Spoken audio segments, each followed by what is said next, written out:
What's up, Meta Nerds? This complete breakdown will pull from every resource available. We'll understand why the Assertor-class Star Dreadnought was one of the most formidable instruments of war ever constructed by the Galactic Empire, an apex predator among capital ships. If it popped into your sector, you'd first see the mountainous wedge of Durasteel, stretching over 15,000 meters from stern to prow. That's over 49,000 feet, or more than 9 miles of armored devastation. Though smaller than its cousin, the Executor class, which ran nearly 19,000 meters in length, the Assertor wasn't going for spectacle, but just pure battlefield domination.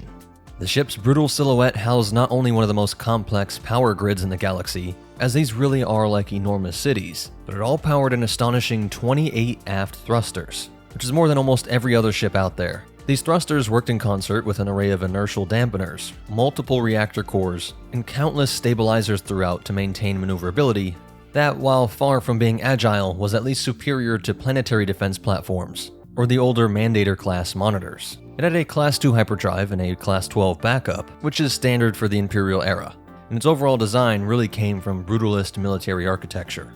Its outer hull was layered in high-density ablative armor, reinforced with likely hundreds of energy-dispersing shield nodes, positioned in strategic arrays across those 9 miles, and of course on all sides. These shields were supplied by an array of reactors buried deep within the central mass of the vessel, protected by dozens of redundant systems, meaning the Assertor could continue to operate even after sustaining catastrophic internal damage. And it's not that the fishfolk over on Mon Cala were the first to do it, they are considered to have perfected this technology of overlapping shields, and some of the startling success they had against Imperial forces may have influenced a better shield dispersion across this ship. Its size and system gave the Assertor immense staying power in engagements, though it required a crew of 125,000 personnel, which includes everyone from officers, pilots, engineers, and enlisted staff. It was a mobile fortress and could remain in deep space for prolonged campaigns, while having storage capacity that supported consumables for 3 standard years, allowing it to have independent operations in distant sectors without being connected to regular supply lines. And so unlike a space station that you might plop over a single city, this was a mobile fortress, a command center, and siege weapon all rolled in one. And of course, where it might be most impressive was in its armament. It was not meant for patrols or diplomacy. It truly was a dreadnought, carrying a terrifying assortment of heavy weapons, each component calibrated for maximal destructive output in either fleet battles or planetary bombardments. Its spine and flanks bristled with 40 quad heavy turbolaser batteries, which were the ship's primary offensive weapons. And these were evenly distributed, with 20 on the port side and 20 on the starboard, enabling simultaneous coverage of both flanks in a line engagement. And complementing this was an array of 30 quad battleship-grade ion cannon batteries, split evenly with 15 per flank. These were specialized for disabling enemy shields and electronic systems, making them ideal for subduing other capital ships without necessarily vaporizing them, important during an era where you're trying to capture rebels alive. Forward coverage was enhanced by 10 dorsal twin-heavy turbolasers, which allowed ships to rake targets positioned above its forward arc, a common tactic when descending into a planetary orbit. Flanking light fire was handled by 30 quad light turbolaser batteries, with 10 each mounted forward, port, and starboard, and these were optimal for eliminating smaller threats like corvettes or swarms of starfighters. Though perhaps most terrifying to fleet commanders facing the Assertor were its concussion missile launchers, a staggering 90 of them distributed with 30 launchers forward, 30 port, and 30 starboard. These delivered massive kinetic payloads, capable of obliterating enemy cruisers or saturating a defense perimeter in overlapping fire. And so while those might be the most powerful weapons, there was also redundancy with 20 ventral twin battleship ion cannons, which could work in concert with those 30 quad and make sure to really overwhelm planetary or at least city-sized shield projectors. What's key is that the big guns in each category can focus on the main threat, but this didn't mean that it was exposed to other vessels, be they corvettes, starfighters, or bombers, because there were also 20 dorsal medium ion cannons, 10 each port and starboard. And it's crazy that these seem almost thrown in at the end, but these would be respectable weapons on other capital ships. There was also the 60 turret-mounted quad laser cannons, 20 per quadrant, port, forward, and starboard, each system designed to intercept fast-moving craft or incoming missile fire. And of course, there's always some tractor beams to make sure that that ionized target doesn't escape and can be brought into your own hangars. And so it has 20 heavy tractor beam emitters, used for both immobilizing enemy ships and for bringing in your own ships during docking procedures. And so in a way, with all of this armament, you can see how there's almost multiple Star Destroyers in one vessel. Dedicated battleship-grade batteries that can get through the strongest shields, or whatever capital ships were hanging over from the Separatist era, or powerful forces that fell in with the Rebels. And it can engage the biggest threats out there, but still having what would be respectable for a capital ship dedicated just to defense, making sure incoming missiles, starfighters, and anything else was blown away before it even came close. And while it is focused on capital engagement and siege warfare, the Assertor wasn't limited to long-range bombardment.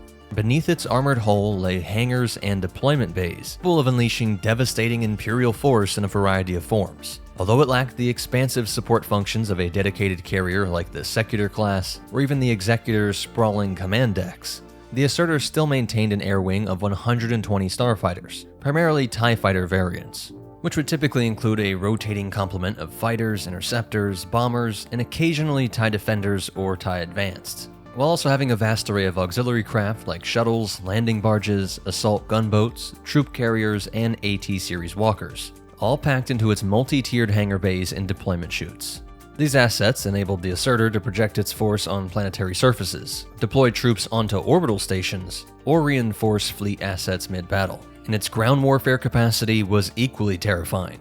It could house up to 20,000 troops and support personnel, most of whom were stormtroopers, but also vehicle crews and officers, ready to establish landing zones and reinforce other land-based garrisons. But importantly, these are not garrison troops themselves. They are shock forces, deployed with the full weight of Imperial command behind them.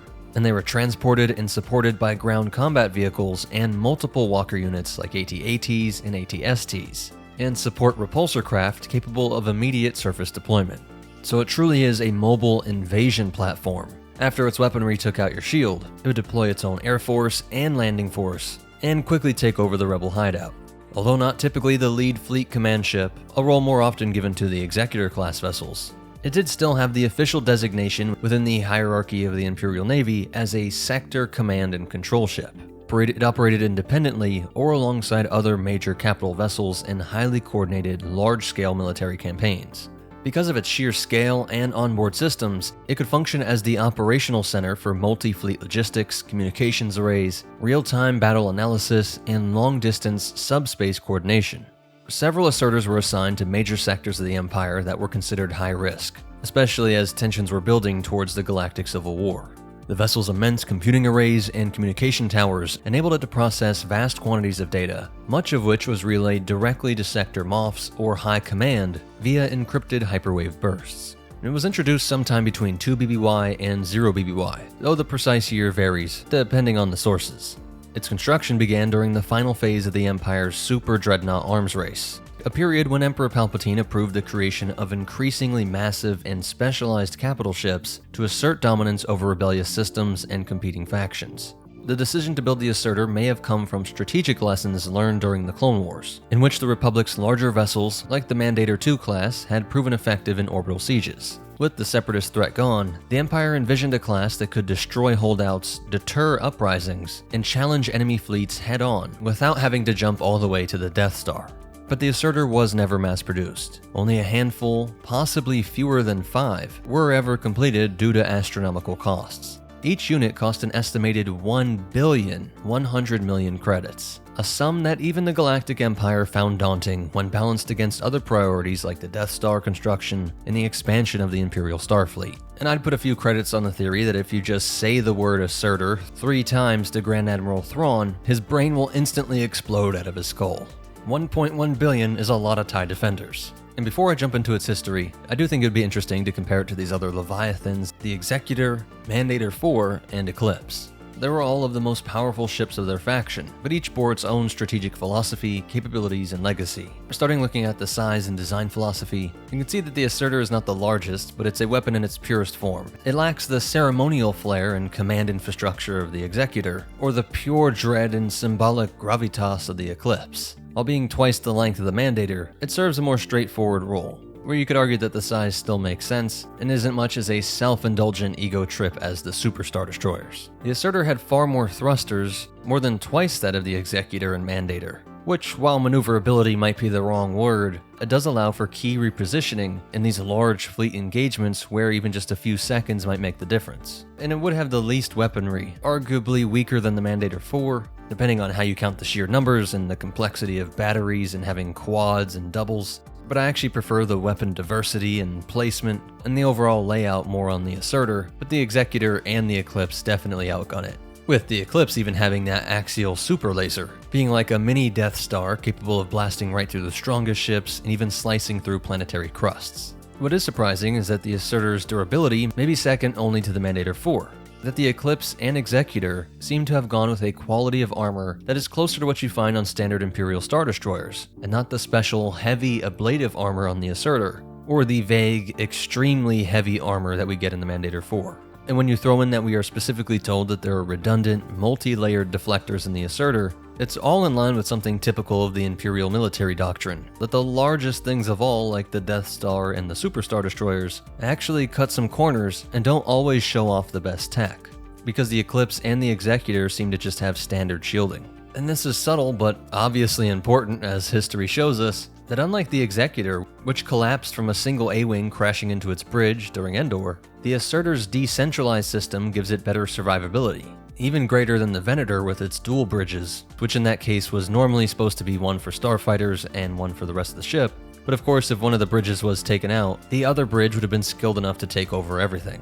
And importantly, the Assertor was not a carrier. Its fighter complement was modest by super dreadnought standards. It carried only enough starfighters and troops to secure orbital victories and deliver tactical deployments, not to garrison entire systems or sustain planetary occupations. Whereas the Executor and Eclipse were geared for full-scale invasion and control, with the Eclipse being said to have over 100,000 troops, and even your standard Executor almost having twice the troops of the Assertor. And so you can see that the Assertor really is one of the most underrated warships in the history of the Imperial Navy. Lacking the frame of the Executor, or the spectacle of the Eclipse, it was nonetheless more battle effective in its singular purpose, and in what might be the most important ways, it was technologically more advanced. And so its downfall was not in battle, but in bureaucracy. It was too expensive, too rare, and too unspectacular for Palpatine's theatrical empire, which is often a fair critique of the Emperor, but of course he's an expert of human psychology. As just being the biggest ships, and especially if you can pack in a super weapon, that's what's going to stick in people's minds.